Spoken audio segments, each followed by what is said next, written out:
Okay, welcome you all to the IGL Youth Webinar Series, first of our kind. So first, I'd like to welcome all the speakers. So speakers, if you could please turn on your video. Hi, Harini, good morning. Hello, Uncle. How are you? Very good. How about you? I'm great. Hi, Baba. Good morning to you as well. Hi, good morning, Uncle. How are you doing? Doing well. How are you? Very good. Good morning, Anusri. Morning. How are you? Very good. Good to see all of you. I think something happened to Vaibhava's camera. Hopefully, we should be back soon. So thank you all for joining the first webinar series. So we're also streaming live on YouTube. So some of us will be watching our webinar. So once again, I want to thank you for taking your time today and share your experience and all the project work that you have been doing in the recent times. Earlier today in India, last night, we had our joint session with the BSS Engineering Technical Training College, and it was a good session. We had the blessings of Swamiji and a very good teacher, Janaki Madam. So it is an auspicious day. Today is Teachers' Day in India. I don't know how many of you would know about it, but typically we have once a year we celebrate the Teachers' Day. And so we're starting off on an auspicious day, which is I'm very glad about that. So without further ado, what we'll do is we'll call upon each one of you, and then I'll put you the spotlight. Then you can share your screen, make your presentation, and I'll also collect questions on the YouTube side or on the chat side. And then so when we have enough time, we can go through that. Okay. So without further ado, let me welcome Vaibhava.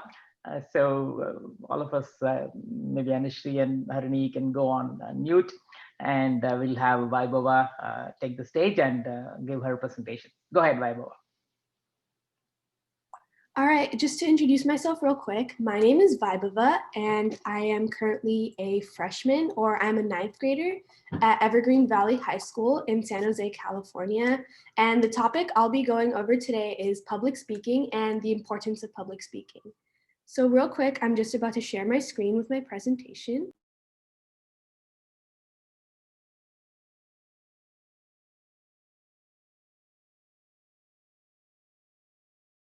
Yeah, now you should be able to share, Vaibhava.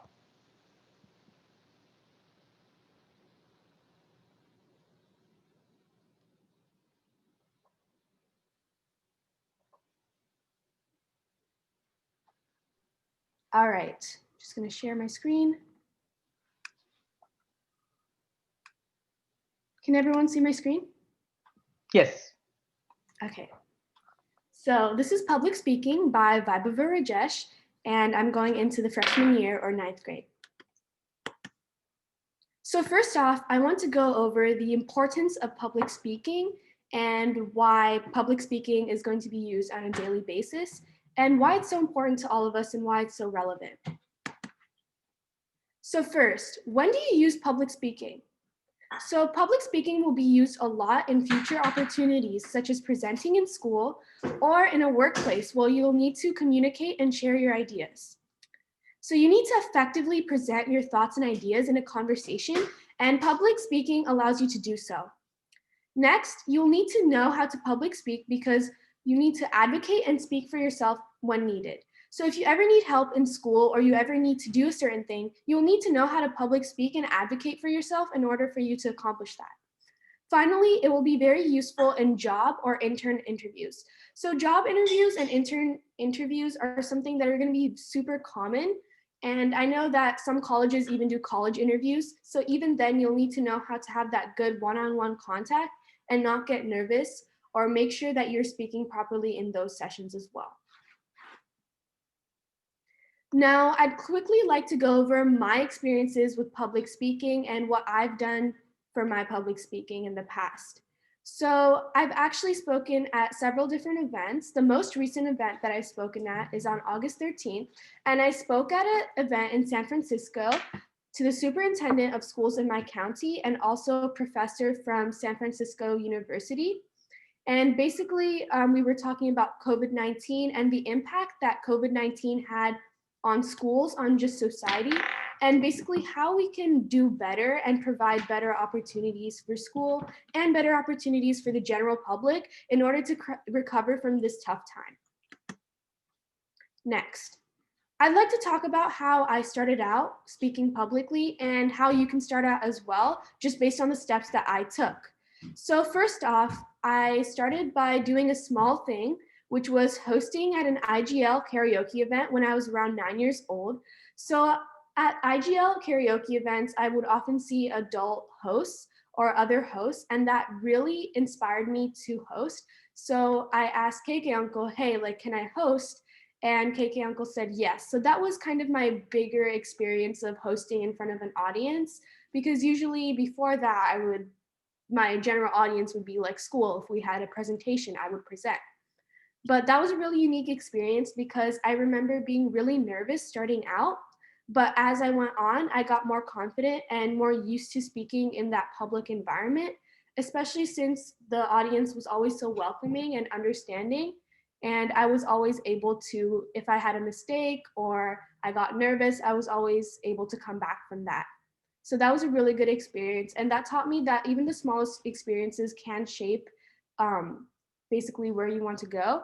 And next, I did this Nia Nana program, which was basically Gopinath from India came and conducted this program in the Bay Area. And that was really interesting for me because it was a different language and I did have to speak Tamil, but I was able to handle that pretty well. And it was really interesting because it was a celebrity and there was obviously some nervousness because it was one of my first few times speaking, but it was pretty cool. And I ended up getting like a first prize kind of thing and recognition from Gopinath. So that was super interesting. And I was really excited to be a part of that. That's definitely an experience that I won't forget. Now, next off, I started speech and debate, which is like the main way I kind of transitioned into everything. So one of my mom's friends said that speech and debate would be a good idea because I did Nia Nana. So it would help me improve those skills and get better, which it definitely did. And that was kind of like the transition period into when I really got into speaking. So I spoke up at a lot of school opportunities and team meetings like clubs, etc. Any school opportunity there was, I took that and I spoke at it. Our school has team meetings for grades, like certain grades have certain teams and they meet up and talk about things about school or anything like that. So I always volunteered to speak for that when they needed people. So I participated in speech and debate tournaments in Santa Clara County, and basically a recent one I went was in Santa Clara University. So all these tournaments, there were like 50 or so people, a lot of participants, and maybe even hundreds of high school students, middle school students. And basically it's just a way to come and debate and speech. Basically you're competing against those events with other people. So that was super interesting. Now, we also have like speaking at different places, which I did pretty commonly. So speaking at places that just ask for opportunities. For example, like my school, they often have people that did speaking opportunities or people to speak at a certain event. So I'd obviously do that. And currently I am speaking at events and platforms and mostly focusing on youth engagement and youth voice. So that's like the main thing that I speak for and advocate for, as well as some other things. So that's kind of a roadmap of how I started for public speaking, but everyone's roadmaps look different based on what they'd like to do and based on the experiences they have had. So I'd also like to go over some important public speaking techniques. So in general, you would like to be able to project your voice. Projection is very important, especially when you're in a room. Now, I know right now this is a Zoom platform and you don't necessarily get to hear how loud or how quiet a voice is just because the mic does pick up on everything.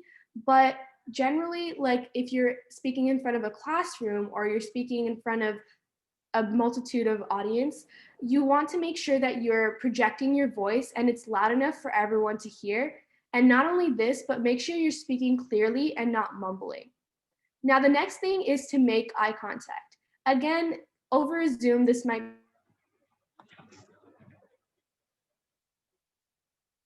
be you're speaking to.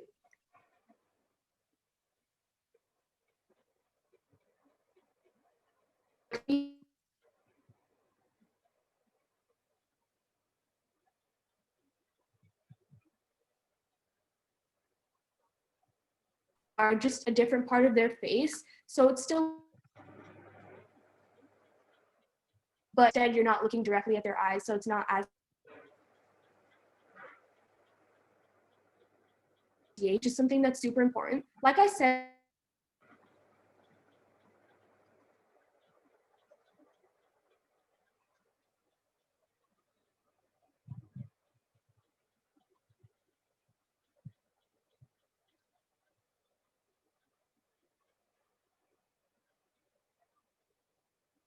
you slow down.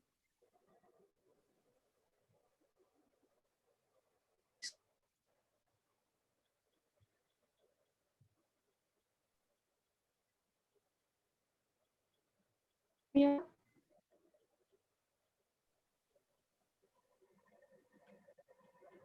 Okay. So we're back. Okay. So the next thing is you want to make sure you're slowing down your speaking, of course, and take pauses when you're speaking.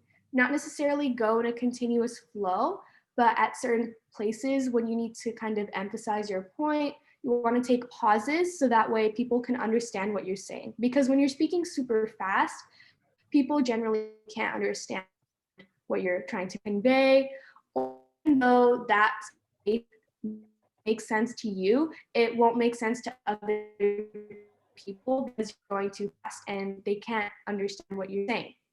Next is to impress people by expressing emotion and seeming enthusiastic about your topic. You don't want to sound like you're bored by your own topic, of course. You need to make sure you're enthusiastic and you're willing to express your emotion or feel for that. Whether that's a sadder topic, of course, the tone will become less enthusiastic. But if it's something like public speaking or something you're interested in, you're interested in expressing. So another thing is you have to make sure that you have good posture. Posture is something that's super important for public speaking, whether you're standing or sitting, depending on where you're speaking and who you're speaking to. You want to make sure you're standing and sitting straight. Next, you also want to make sure you're using hand motions when you're speaking. So right now I'm using hand motions just because it's a habit of mine and I always use them. But I don't know if you guys can see them or not, but regardless, you want to use them. And the technique I use for hand motions is the box technique. So just pretend there's a box right in front of you, like a small box in front of you, and kind of arrange your hand motions based on that. You don't want to have your hand motions all the way here, but you don't want to have them too enclosed. So the box technique is to make sure your hand motions are nice and spread out and that they're not too far away or too close together, because generally we just want to make sure movement is very nice and not restricted or too forced. So that's kind of what you need to do. Now, the final thing is a floor plan. So a floor plan is something that you will not necessarily need for every single thing. And it's something that's super unique that not everyone will use, but it's just something that I wanted to go over because it is super important. So if you're ever in a classroom, you'll always see your teachers and you'll always see them either walking back and forth when they're speaking or teaching, or they're walking up and down. So that's kind of their floor plan. And that's the way they choose to walk based on what they're speaking. So floor plans are based on shapes usually, and a shape that I have right now is a triangle. So maybe if you're talking in front of an audience, or even if you're a teacher, these are very helpful because it kind of helps you gauge engagement and it helps you kind of present yourself in a different way. So I know these triangles, basically what you'll need to do is walk diagonally and then walk forward and then diagonally again. So you can split it up based on your most important point, your introduction, and your conclusion. So for example, if you can see my cursor over here, your most important point can be the up, then your second most important point, or your introduction or anything like that, can be your down, and your conclusion could be up again. But that's just an example of a floor plan. Obviously things vary and floor plans aren't always used in public speaking, but they're something that everyone should know about because they're not very common, but yet there's something that can really help you. Now, I think the biggest thing for public speaking is building your confidence. Now, this can be really difficult, but managing your confidence will really help you, and it will help you kind of be better at public speaking, of course. So, something I suggest and highly recommend is practice speaking with someone at home. Now, I know practicing may not work for everyone. I know there's some people that just go with the flow and that's how they roll, but a lot of people practicing works for them. So practice with someone at home, whether it's a parent or a sibling, or if you have a presentation for school tomorrow and you need to present something, you might want to present to a sibling and see if you can effectively get your thoughts across. That could also really help, or just practicing by yourself, just reading the slides to yourself and making notes for yourself and making corrections. Make sure you have a clear idea of what you want to say in your head. This is really helpful if you mess up or you don't know where you're going next, because if you know the topic, you'll be able to come back from a mistake and you're able to kind of build up on your point no matter what. So I highly recommend you're educated on your topic and you can basically present without the slides. The slides are just like an extra added thing, but generally just know about your topic no matter what you're speaking about or who you're speaking to. It doesn't just have to come for presentations. This is for if you're, in a job interview and they ask you a question that you don't remember the answer to, but you remember the general idea of, you'll still be able to pass that question. Next, this is a very important tip for auditory listeners and people that learn best by audio. And you can play it back to help memorize. So I want to make sure they memorize for their speeches, which I don't necessarily recommend, but it is a good way to be prepared. A way you can do this is you can have your recording device right over here and normal and over again, and that will help you memorize if you're an auditory listener. So that's something I recommend to help memorize. Now, like I said, I don't recommend note cards or references. I know a lot of people use these, you see them in presentations, they'll have their note cards or their phone and they're reading off their notes. I don't recommend these because even though you can be super educated about your topic, you're still going to refer back to your notes. It's just a habit. If you have something, you're going to look at it and you're going audience. So you have to make sure they're the main. I'd recommend not using note cards or index cards or anything like that because that can be very distracting. And it's also kind of hard to watch a speech where someone's with their note cards most of the time. Now, everyone messes up. I think this is the biggest thing to remember. Everyone messes up and it's okay to mess up. It's very common. Like, it's very common to stutter in the middle of your sentence as long as you can come back from it. Like, usually the audience may notice, but they won't think much of it. They'll just move on and they'll forget it the next second. As long as you know when to come back from it, just make sure you're not like, whoops, sorry, or something like that. Just continue on with your sentence. All right. Now, next technique that I've used for my speech, commonly used by actors. The reason I want to go over this is because memorizing can be something that's useful based on what you want to do. So I know some people like to memorize scripts and stuff like that for speeches they have to give, but I personally don't recommend that. However, it does have to be done.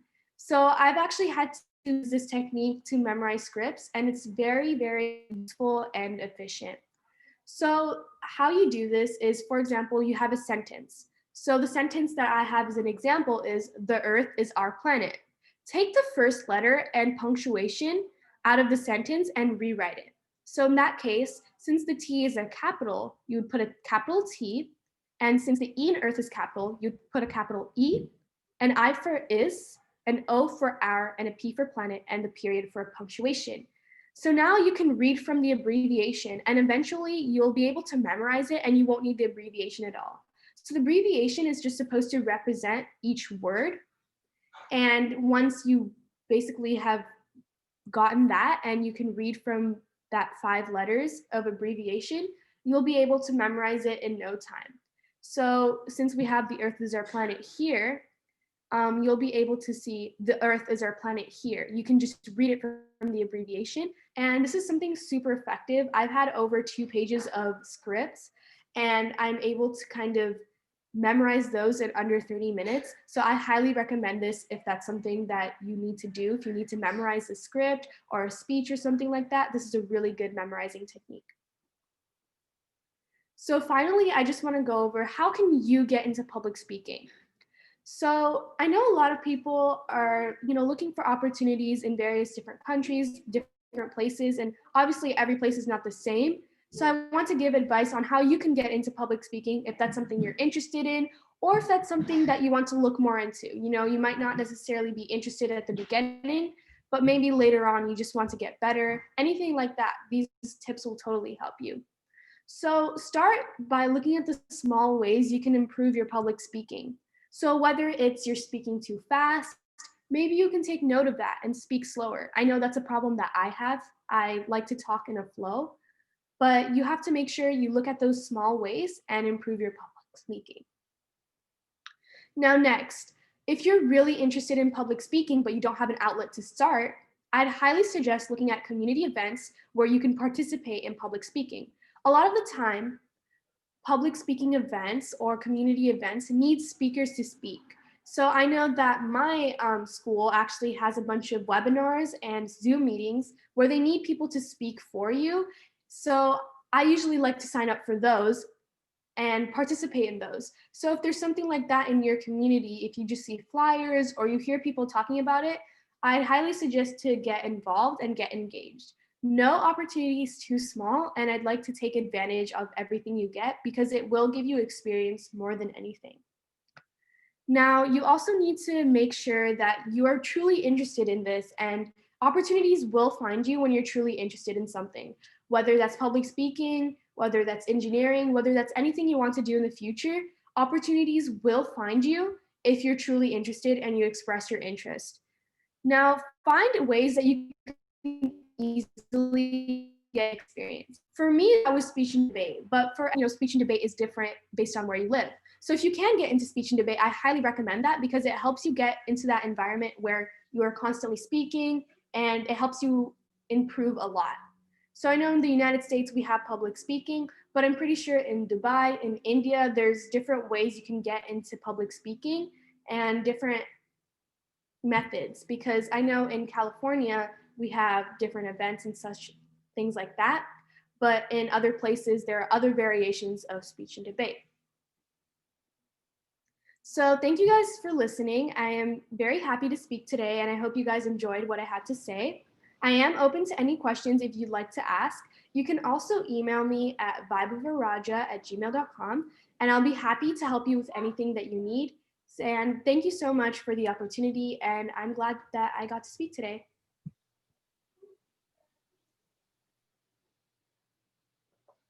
Excellent. Thank you. Thank you, Vaibhava. That was wonderful. I think we have all seen you at such a young age participating in IGL events. You connected that to public speaking. That was wonderful. So thanks for your time and a wonderful presentation. So let's just open it up to some questions. Folks on the Zoom, they can ask you a question. You can unmute and ask. Sir, namaste, sir. That was really superb, Vaibhava. Okay, no doubt you are going to be a great orator. That was fantastic. God bless you, my dear girl. Thank you, sir. Thank you.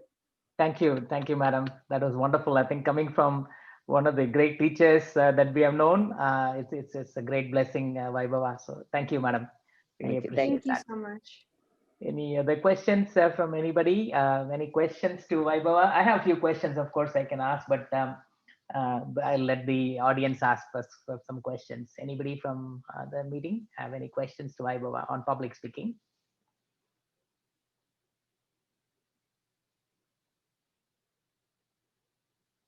So Vaibhava, you had talked about starting early. How early somebody can start into this field of public speaking? I know you talked about 9-year-old.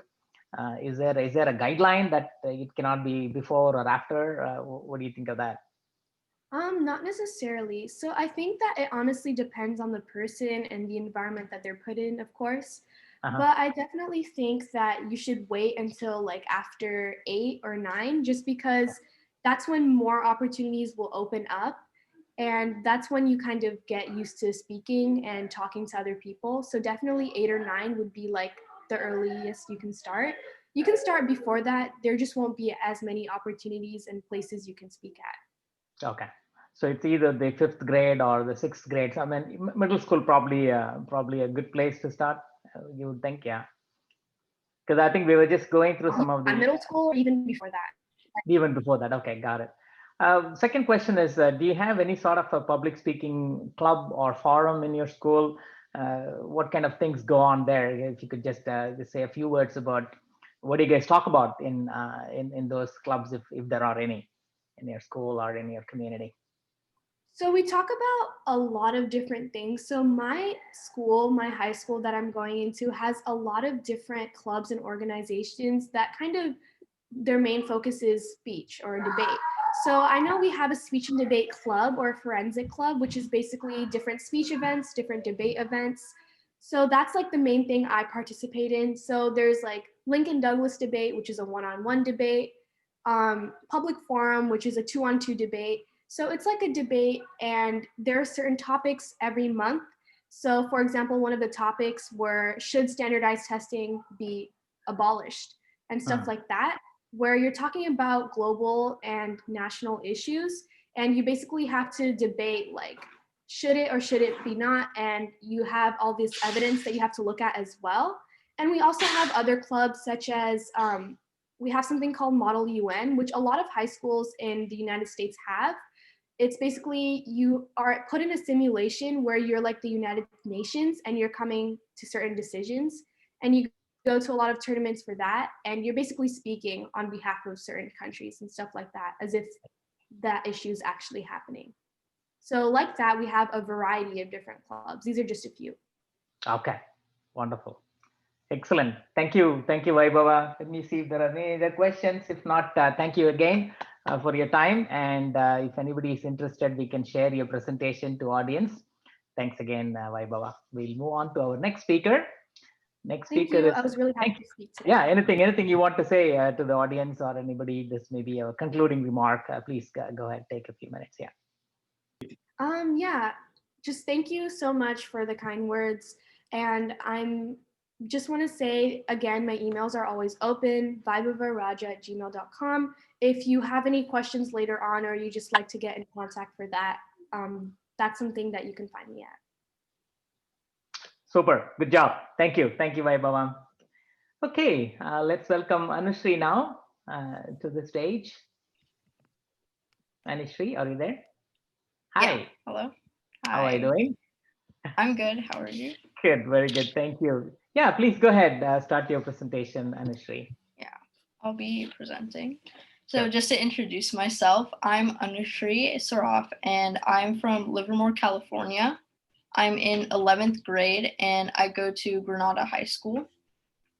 Now, before I start, I would just like to, in honor of Teachers Day, I would like to thank all of the mentors and teachers that I've had, both at school and in my daily life, but also everyone who's present here and who's part of the IGL community, especially Christian Kumar Uncle. I have a lot to thank him for in helping me with my journey in IGL. Now, to begin with, today I'll be presenting a website that I built over this summer, and this website is called Building Defeating COVID-19. So my website was focusing on COVID-19 and sharing the stories about what people had. Now, at the beginning, I was stuck at home, as many of us were, during this quarantine time because of COVID. And as I was at home, I began to think about what I could do, having all of this time, to help other people. I would see different things popping up to help with COVID-19, and I thought that I could start one of these things too, that would help people share their stories about how they've been dealing with COVID-19 and how it has affected their lives. Now, to build COVID-19, I used Gatsby.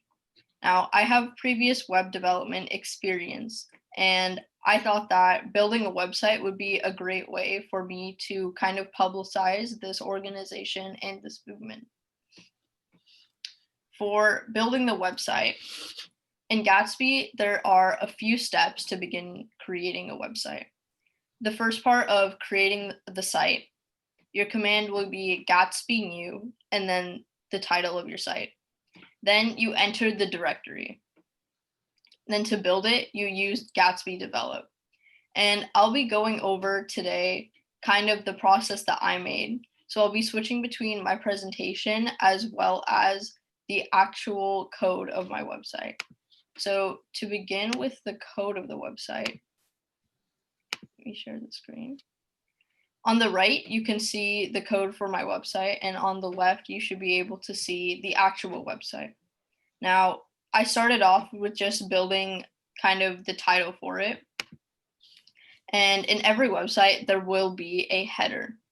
Now you can see kind of the infrastructure of how this website is built. There's the SRC, the source folder, and underneath that is kind of everything that you will mainly be using to create this website.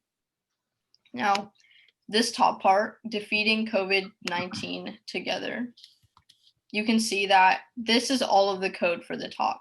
Now we can break this down together. The const header site title, that is going to be returning what this is kind of called. It's saying that this is the header for this site. It's just telling everything that's connected to this website that this is where it's at. And then of course, there's all of the text involved where you can see I have defeating COVID-19 and then a new line with together and then a menu line. And then after building a header, the next step that I usually do is to begin with building the index. Now, to go over those HTML tags that are usually helpful when building a website, the first is a div. A div takes your whole website and breaks it up into these parts and little sections. So I always love using divs to break up my website, so it makes everything easier to navigate and easier to see. So we have these div classes, and then you can see a newer tag called, and H1 is a header tag. That's basically saying this is a heading, and each heading will have a number afterwards, usually from 1 through 6, and that number will determine how large the heading is. Header 1 is the biggest size, and as you go on to higher numbers, the size of the header will get smaller. Then I continue with more divs and I use H3. So here you can see that this would be like div H1 and this would be much smaller, like an H3. And these are all involved with being the links for the website. Now to look at the actual infrastructure of the website, I have the home page where I have an introduction. I have links of how you can help. And then I have stories from people kind of around the Bay. I have ranging from the Bay Area to California and to different countries. And we'll get to how I use publicity to kind of bring more stories into the website. Now, SEO is also one of the important things that you have to edit. Now, every site has metadata. Metadata is commonly defined as data about data.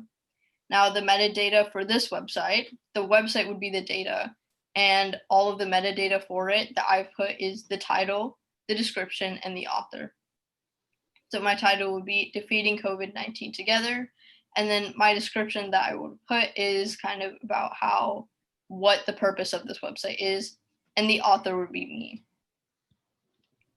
The next thing to edit is the Gatsby config file.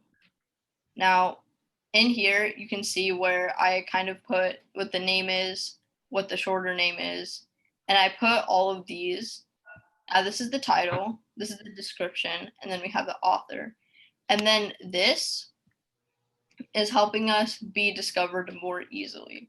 Now, all of these tags will come up and they're kind of presented to Google and saying that this is what this website is about. If someone searches for these words, this website should come up. And it's kind of telling Google that this is what should be coming up, and any type of search engine, what is supposed to be, what this website is categorized under.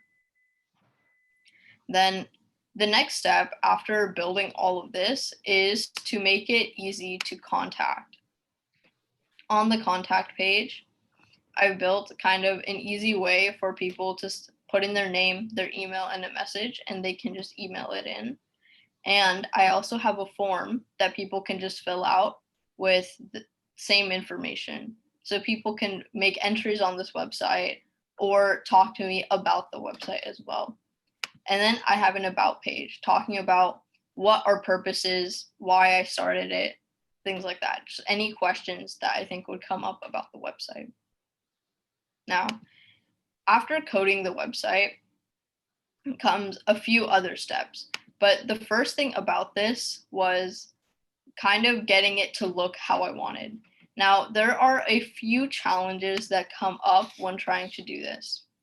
One of the files that you use the most when deciding how your website is going to look is layout.css.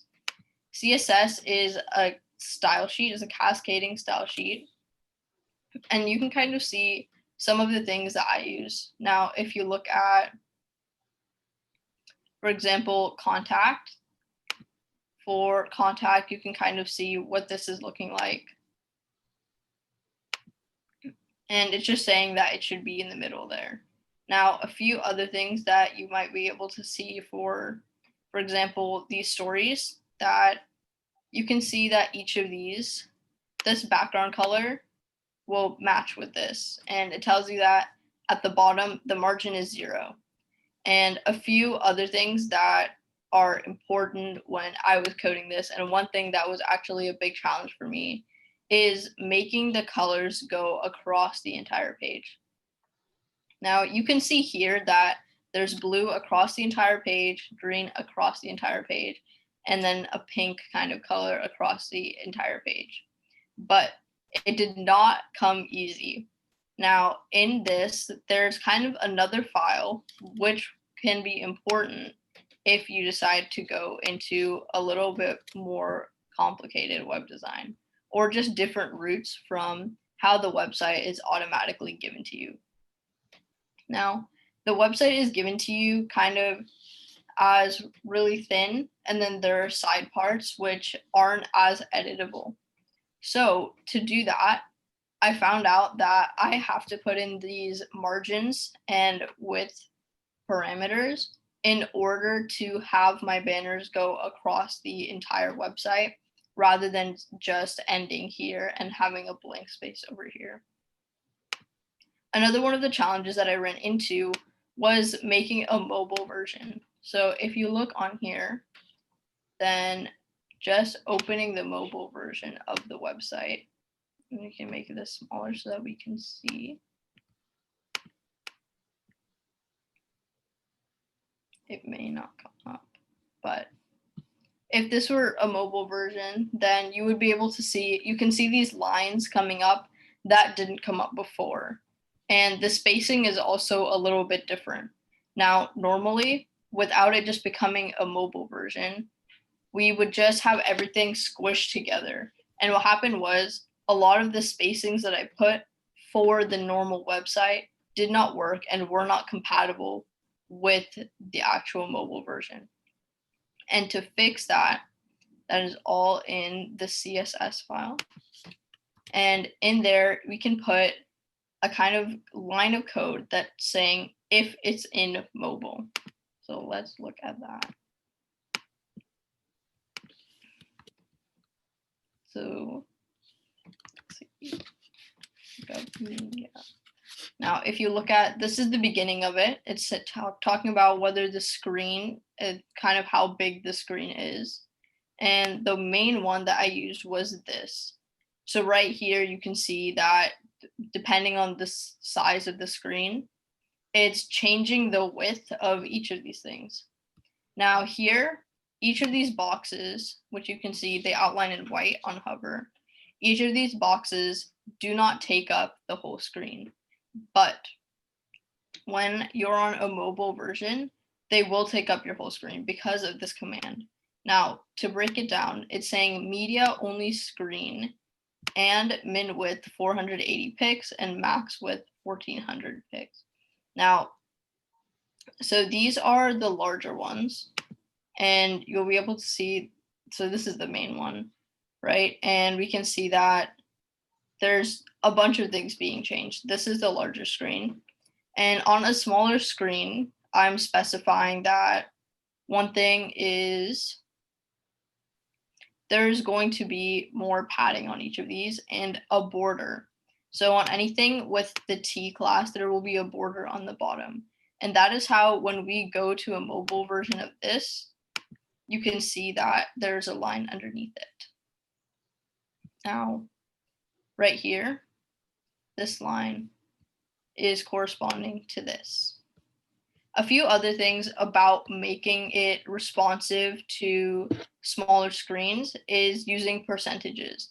Now you can see that a lot of the things I do use pixels because I have the media command telling when to change this, when to change that. But some things like VW, that's the view width. So that's changing depending on how big your screen is. A few other things about making things responsive are when you hover. So I'm saying that when you hover on something, it turns this color. And I believe that is in contact. Yeah, so there are a few things where if you hover, you can see that even with the donate idea, with the donate little boxes, you can see that when it's hovered over, it turns white. And so each of those is a responsive type of box. And having responsive kind of parts to your website is what makes it a lot more appealing to anyone who is looking at it. To anyone who comes here, if it's not responsive, you can see the text changing color, or you can see these changing color. And that kind of opens up a more like a clear path for communication between what someone sees and the website. They feel more connected to it. And so it is an essential part of building a website and of having it. Then let's switch back to the slide, and I want to go over kind of after building the website, what is next. Now, this is all on Gatsby. Gatsby has done a lot of this work for you, and you have to code and put in your own content. But after that, there are a few other steps to get it so that anyone can see it.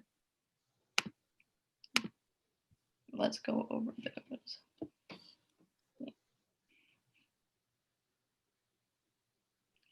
So now you've edited the second page, you've edited layout.js and layout CSS. Now these are just a few other things that you can see. There's things like outline, text align, and padding.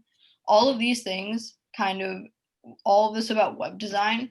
One of the things that I strongly believe is that the ability to look them up and learn them from the internet is one of the most valuable abilities one can have. Now, you can't learn everything just by going to one class or something like that, but by doing it yourself, and you can just look it up online, you can learn it very easily. In fact, that's how I learned a lot of this. A lot of HTML, CSS, and JavaScript, I haven't been able to really put into practice all of the time. And this building these websites has gotten me back into practice. But it's not because I went to a class or because I joined something where there's a whole environment of people there to teach and give advice on this. A lot of this is just me at home looking things up.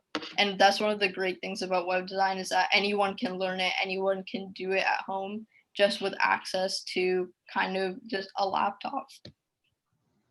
And to upload it is Gatsby build is the command, and these are all online on the tutorials. And uploading to GitHub.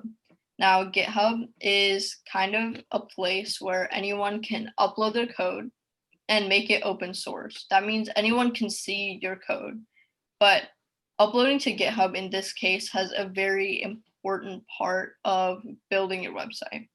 So git add dot. If you do this in the folder, the dot means you're adding everything. So you're adding all of these things into this place that you're saying, I want to add this to GitHub. Then you do commit M. That's saying for every commit you make to GitHub, you need to have a message. Now commit M and then you put your message. for the first one, you could say initial commit. And then every time after that, in order to keep a good workflow going, you just add kind of, I'm adding this, or I changed this. And then git push, you will push everything onto GitHub. So by typing these into your terminal, you can add everything from all the code from your laptop onto GitHub. So these are kind of getting into what I call the next steps. After building your website, the first thing is publishing it to the web. The second is spreading the word. And then the third is making the website more efficient and improving the website. Building a website is a process that keeps going and going as you want to improve it and add things to it. So the first one, publishing that into the web, we'll get to the infrastructure and how to do that in a minute. One of the things that I felt was really important that wasn't just in the web development niche, it was a completely different thing, is spreading the word to get more entries and views. My website, this relies on other people knowing about it, other people visiting it, giving their own entries. So the first way that I kind of spread the word is I just sent this message to a lot of people on an app called Discord. And on Discord, I've connected with a lot of people, not just in the Bay Area, but also out of the country in different countries. So I felt that spreading the word on an application like Discord would be good because I would be able to get the word out to many, many groups of people. Now, for publishing to the web, this is the overall infrastructure of how to publish the site. Now, the first thing is your local machine. That's where all of your code is saved. You've been developing on your local machine. In fact, when you develop, the URL that you would type is localhost 8000. That is Gatsby's default development host, kind of. That's where it stays. And then from your local machine, you're pushing it to GitHub. You do this with a lot of code. You can do this with any of your code. In fact, it doesn't have to be code. It could just be files. But GitHub just receives all of your code and then it's stored kind of online. But from GitHub, you can go to Vercel. Now to look at Vercel, you can see that this is the GitHub for defeating COVID-19. So this is the repository that I have. I have a lot of things from the initial commit, and those are the JavaScript kind of things that need to be there that are added by Gatsby. And then there's source, and source is where I update things, I keep adding things. But in the normal README for a Gatsby website, at the bottom, there's a button that says push to Vercel or deploy with Vercel. And this is what I use to deploy the website. So kind of deploying the website is something that Vercel does on its own. And from Vercel, they receive all of your code from GitHub. And GitHub giving your code to Vercel, Vercel is what builds the code. Now, earlier there was a command called Gatsby build. Vercel takes all of the code and puts what website you are seeing on your local computer to the web. But Vercel gives you all of these. Now, because Vercel does need to earn money somehow, they have a .vercel.app. Now, you can buy your own custom domains, but just using the free version, you will get .vercel.app. And then all of these. But none of these are really pleasing to look at and kind of understand just for someone who isn't familiar with it. And that isn't too good for a website that wants to be easily visitable or easily clickable or easy to look up. So I send it from Vercel to GoDaddy. And this is where I bought a domain, defeatingcovid19.org. And using defeatingcovid19.org, it's much easier for people to remember, for people to visit, and it's a lot easier to even just say. So from Vercel, it pushes to GoDaddy and then defeatingcovid.org. And then after publishing it are kind of the next steps for working on the website and making it better. Personally, I did a Google Sheet that writes the code for me from each of the Google Forms. So as someone submits a Google form, I get the code written out and I just have to copy paste it into VS Code. And that's just using text substitution and kind of addition into having the content that someone else has submitted be converted into the code.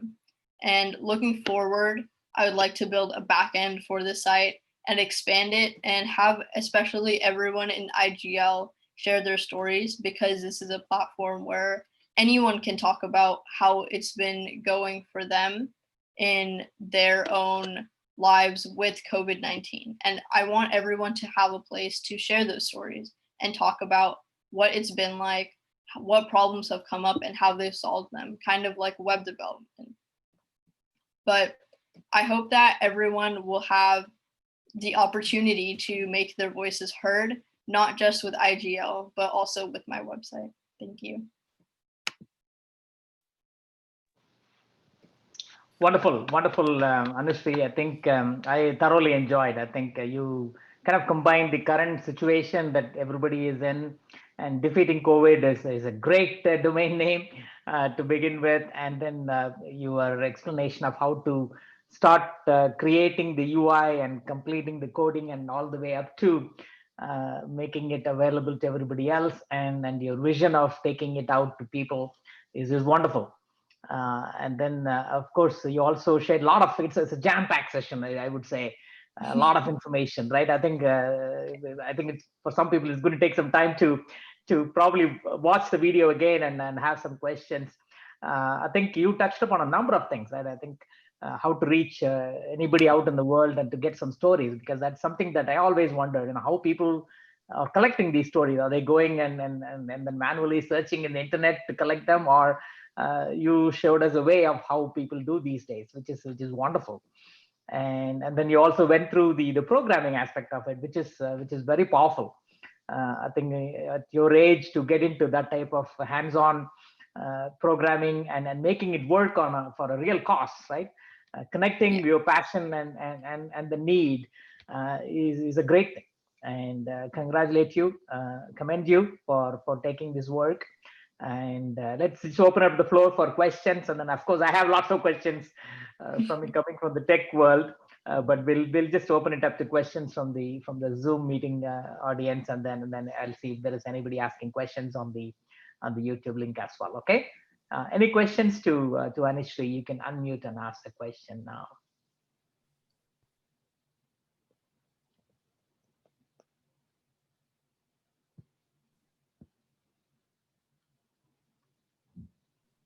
Everybody's quiet. Okay. Let's see. Anybody from the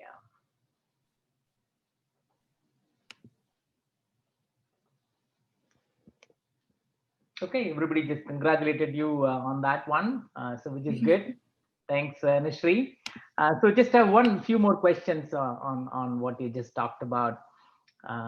One is, do you have any sort of you talked about the next step, right? Opening it up to people.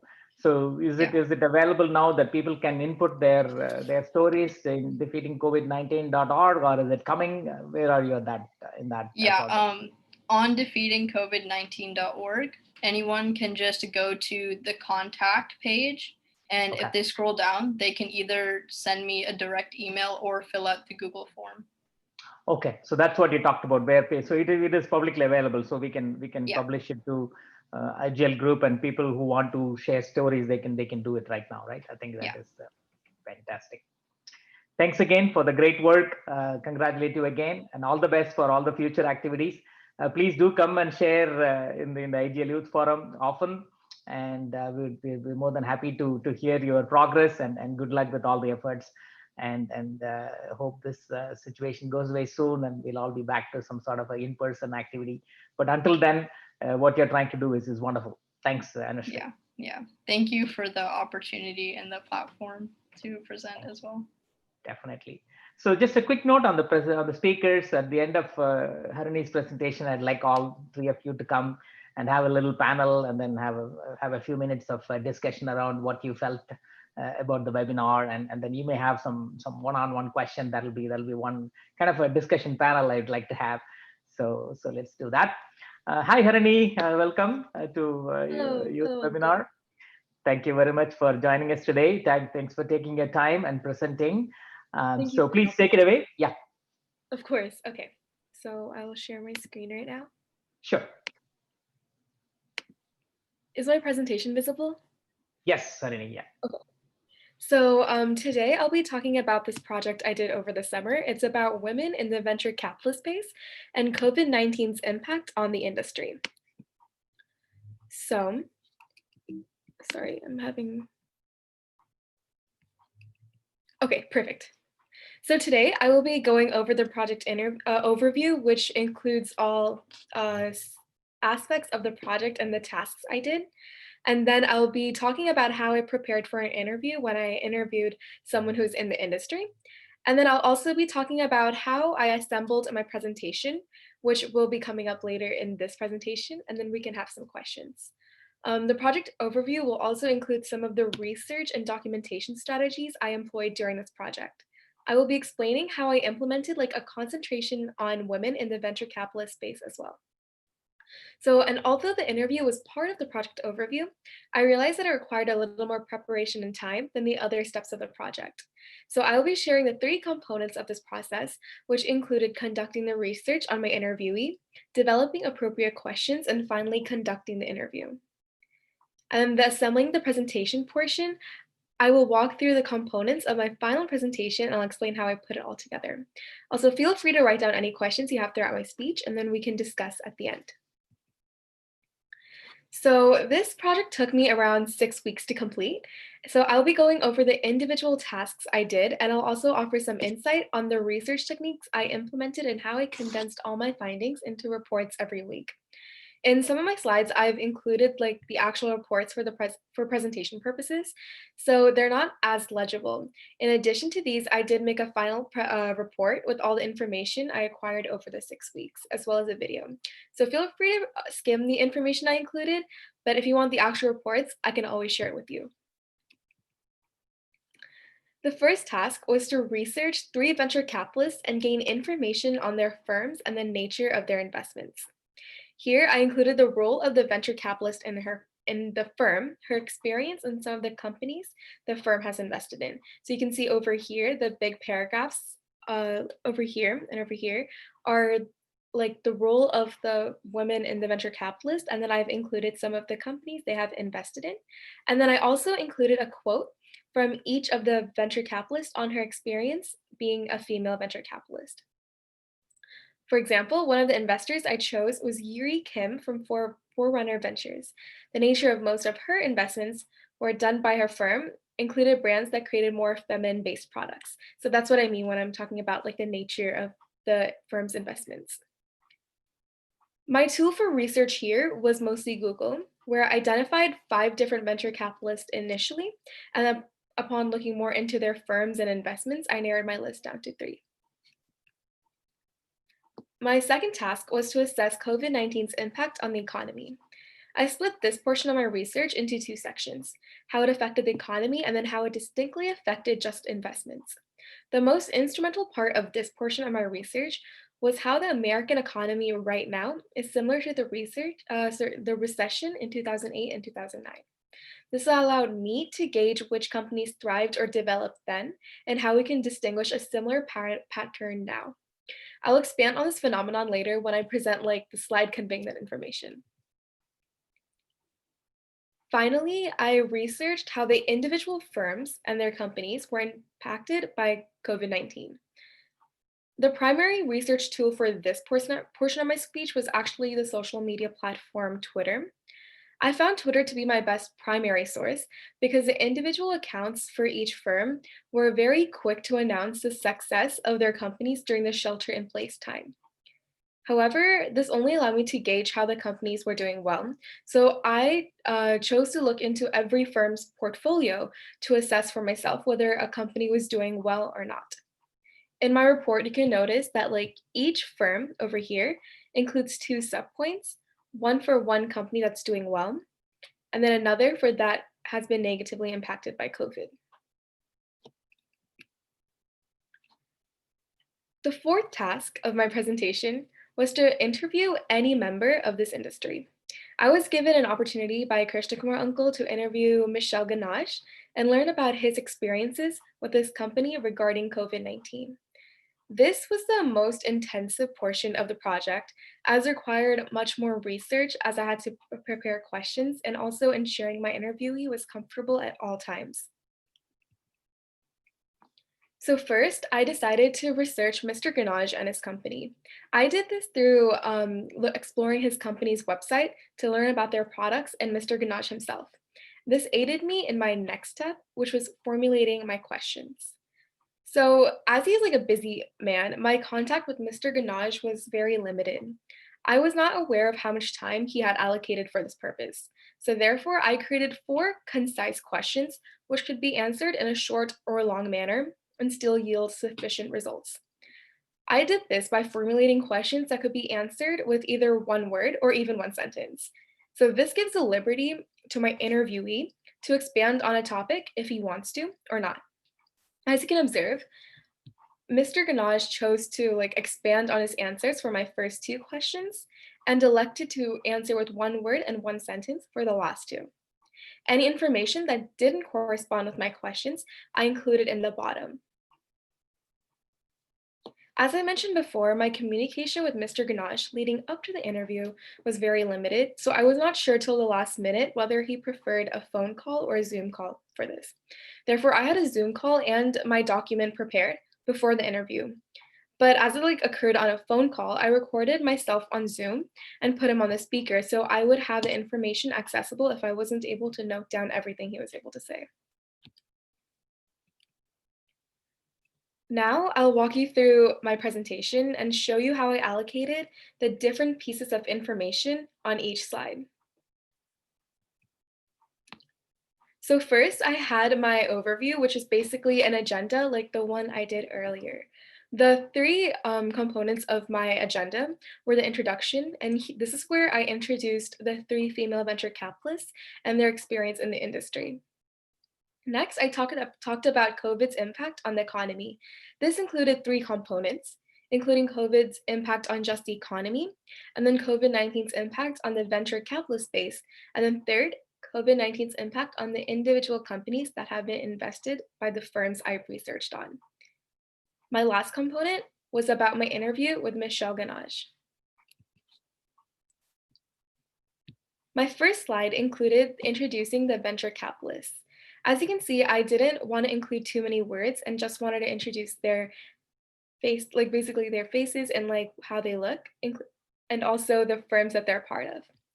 And then I talked about their experience in the industry, their experience in their firms, and also what each one of them think about being a woman in the venture capitalist space.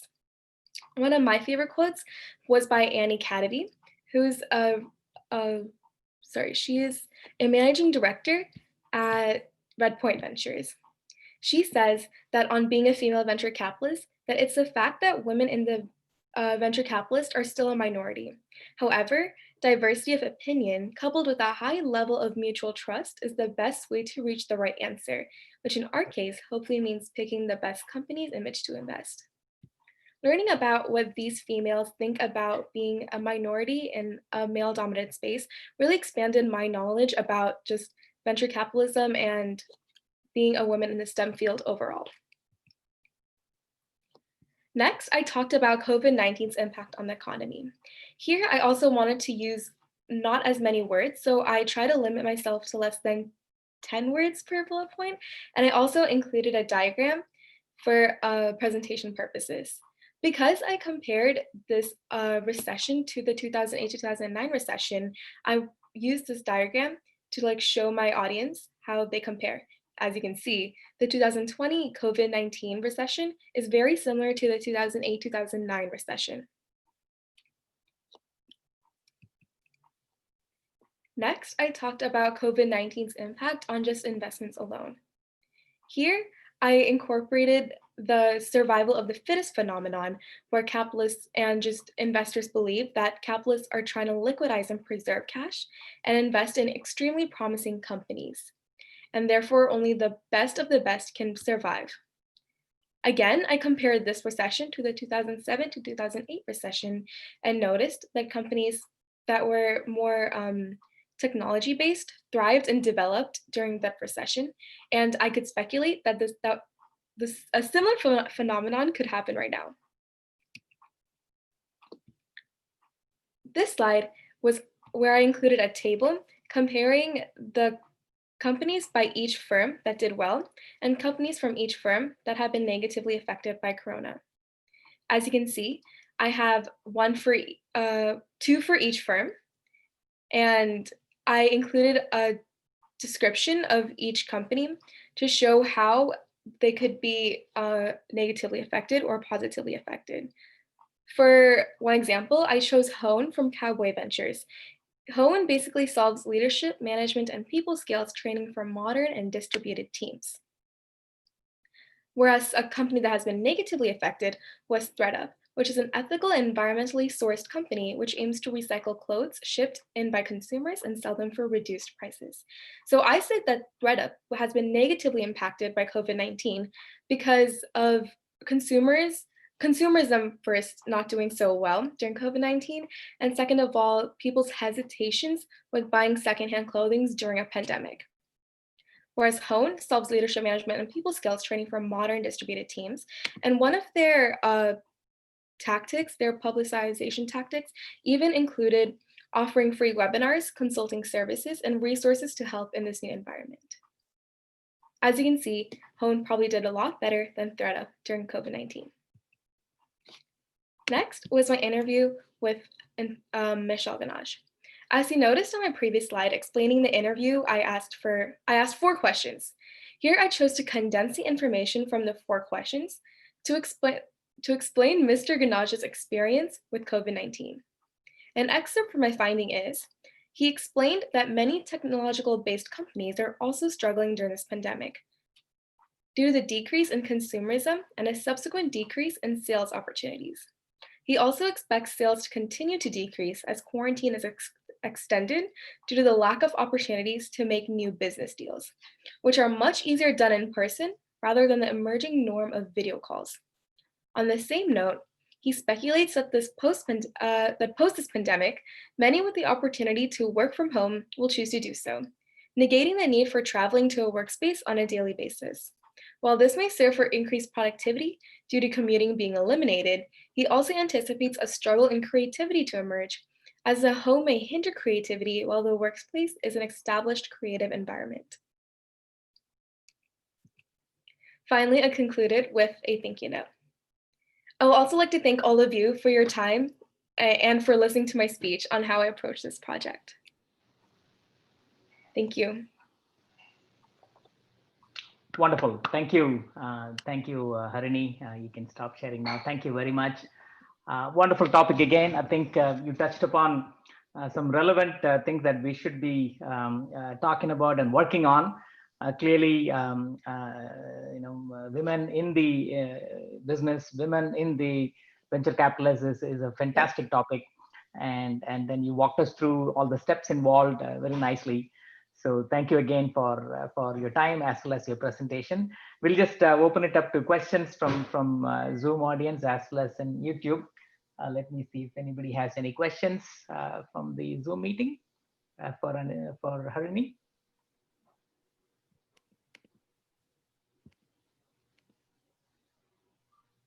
You're getting all the compliments, but no questions. Thank you so much for all your well wishes. Certainly. So maybe at this point, maybe we'll get all 3 of you in the Zoom meeting, please. Vaibhava and Anushree, could you please come on the stage? Anishri, are you there? Yeah. All right. So thank you again for three of you to come on today and present your topic. It was a variety of topic. I mean, starting from public speaking to web development to finance is a fantastic combination. I think I thoroughly enjoyed. I'm sure that a lot of the audiences watching here as well as on YouTube would also enjoy. So this is a panel time. So it's a free form. Maybe each one of you have a few minutes to talk about yours or somebody else's. It's kind of a group discussion. There's no hard and fast rule what we cannot talk about. Anything related to what you shared. You may have questions across. Kind of think of this as more of a discussion, group discussion type. So maybe I'll ask Anushree. Maybe you may want to ask a few questions to your fellow speakers. Anything or you want to comment? This is your floor time now, Anushree. I had one thing for Vaibhava. I do want to say I found your presentation really interesting, especially because I do Toastmasters for public speaking. And I just wanted to say, like, what are your thoughts on Toastmasters? Like, do you know much about it or anything like that? I'm not super familiar with Toastmasters. Do you mind like explaining and like kind of Yeah. Yeah, so Toastmasters for youth is we start off with a youth leadership program and then they're able to join a Gavel Club. And then for adults, Toastmasters, they can just directly join a Toastmasters club and they give you manuals that you progress through to kind of help your speaking. And so I saw a lot of similar points in your presentations talking about making eye contact, moving and using the stage, making hand gestures and things like that. Oh, that's super interesting. I don't think we have a Toastmasters club at our school, but I've definitely heard about it. And that's really cool that you participated in that. Wonderful. Thank you. Thank you, Anishri. I think I also learned something new today about Toastmasters and its application to public speaking. That's nice. Harini, your turn. Anything you want to ask the panel or comment, please, this will be the time. Oh yeah, I also found like Vaibhava, your speech very informative. I did DECA throughout high school, so like a lot of the techniques and just public speaking skills you talked about, I think I really like. I incorporated them in my DECA, my time in high school in DECA, and it was just really nice like hearing about it again and like just being in this environment again. It was very nice. So thank you. Yeah. Thank you. Also, Krishna Uncle, thank you so much for this opportunity. I didn't get a chance to thank you. Yeah. Certainly, our pleasure. Thank you, Harini. Vaibhava, your turn. Anything you want to share with the panel?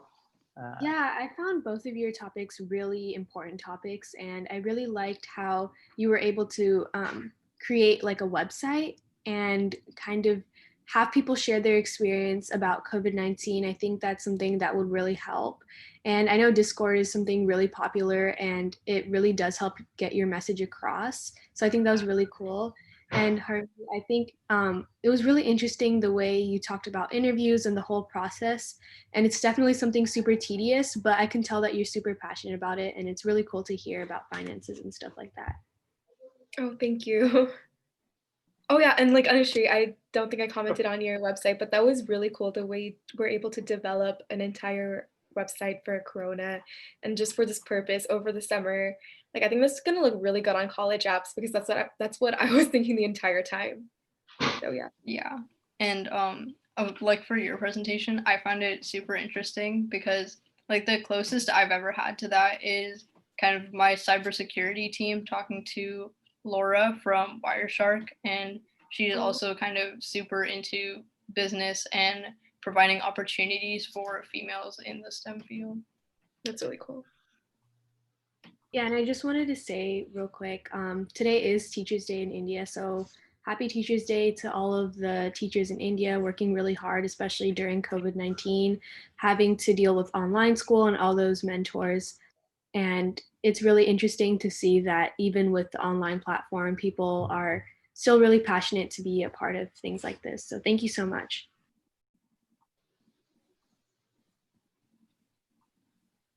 Excellent. Any other comments, feedback from any of you?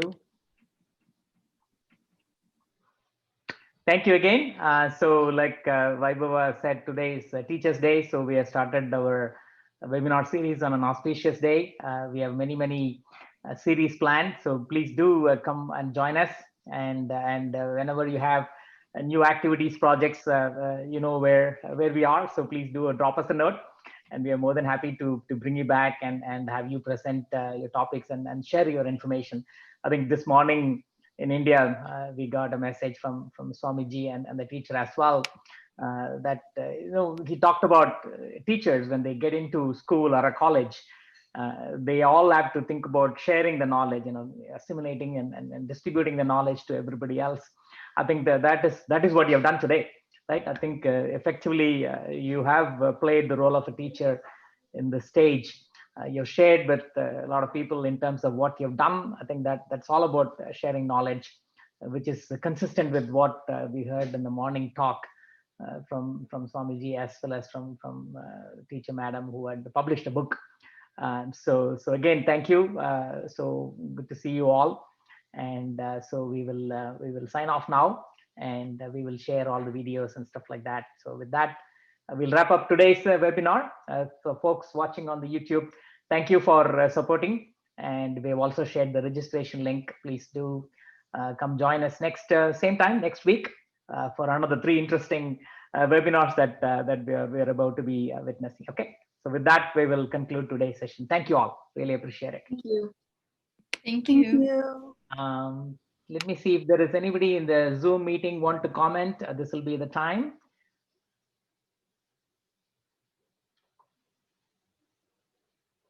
Anyone from the participant list wants to say about the meeting today or the session today? You can unmute and talk. Yeah, hi sir, this is Gogul K here. Yes. Yeah, from my side, that was an amazing session because everyone, the 3 speakers have talked a lot of their time to get these topics done, and they were very informative and they presented superbly.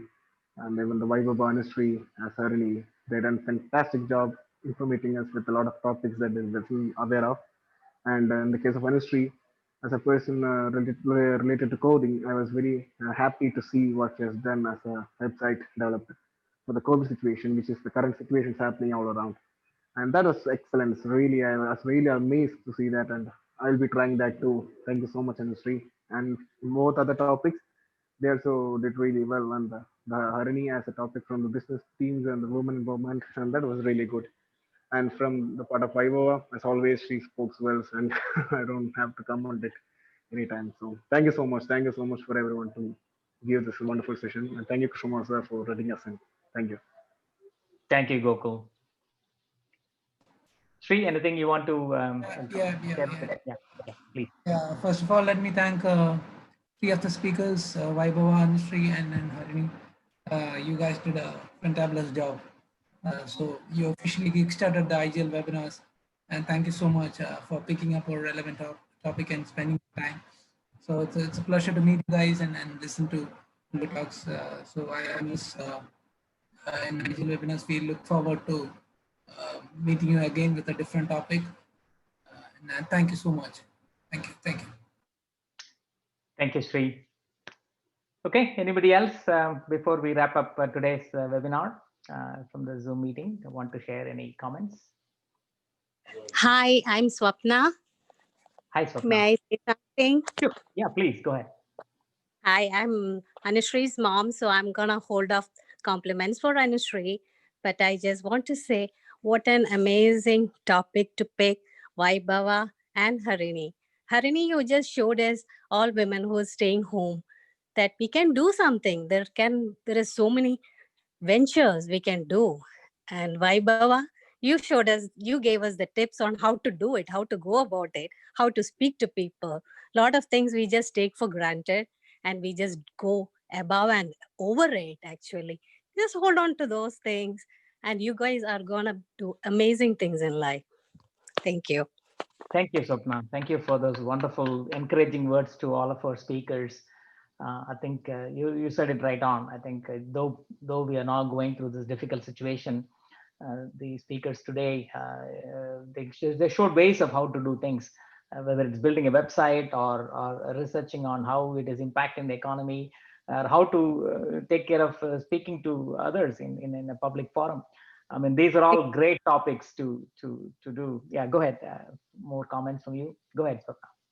No, exactly. That's what I just want to say, echo what you said. And it's like, we hold up on to things like, oh, yeah, I don't think I can do it. Oh, I'll just Exactly. stay home and, do some job. But here we can stay home and do many things, so many things. And these kids have become an inspiration.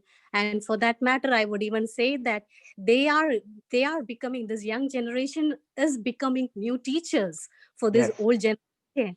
And Right. now I see that teachers don't have any age. It is like, what teachers just share information, inspire kids, kids of various age. It does not matter you're a 60-year-old or 80-year-old. If you can get inspired from one little person or little student, oh my God, very amazing. Certainly. Yeah, I just need to say something more. Can I just, sir? Yeah, go ahead. Go ahead, Gokul. Yeah, I just forgot to say that because these girls have done a lot of hard work to get this topic done. So I wish them a very bright and successful future ahead. And take care of yourself. May God bless you always. You can just keep rocking, guys. Thank you so much. Thank you, Gokul. Okay, anybody else has any other comments? Okay, if not, thank you all. We'll see you again next week, same time, for the second version of our webinar series. Okay, thank you. Have a good day. Good night for people in India. Thank you. Thank you Thank so you, sir. much. Bye. Take care. Bye. Thank Bye, you. all. Take care. Bye, everyone. Bye.